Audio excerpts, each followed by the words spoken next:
daughters journey to foreign lands in the name of freedom.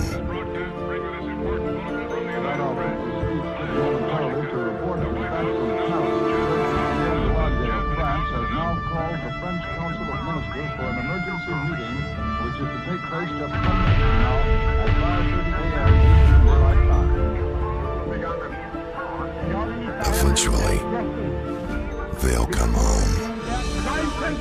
90 years ago, millions lost their lives in what one president deemed to be the war to end all wars.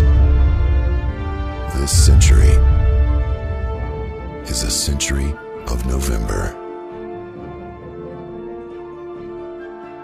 By early November 1918, both nature and man had given the planet its first taste of how the world may one day end.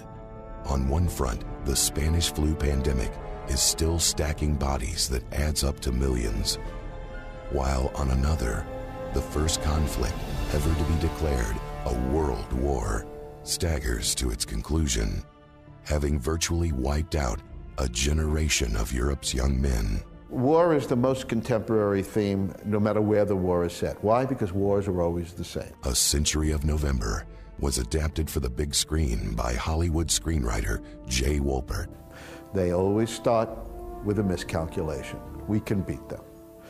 It always is paid for by the young men, and in our last century, by civilians. But never, interestingly enough, by the guys who start the war. World War II gets all the press. The Civil War gets all the press.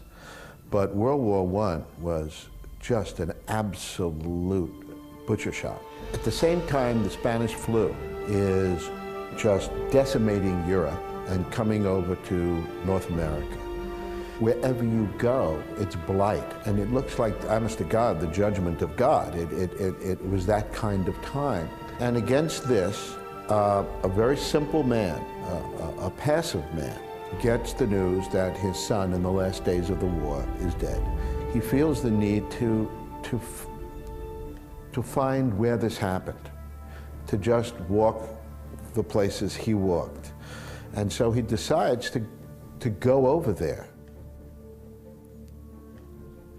A drama of this kind against the canvas that this is played against, the way Gone with the Wind was played against the Civil War, that was special, and especially since the book itself is written beautifully.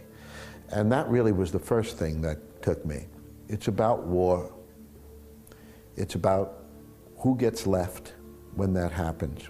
It's about those quiet people who find a strength in them somehow that they didn't know they had. He wants to just wring out of him any feeling that a knock on the door would ever mean his son was coming back.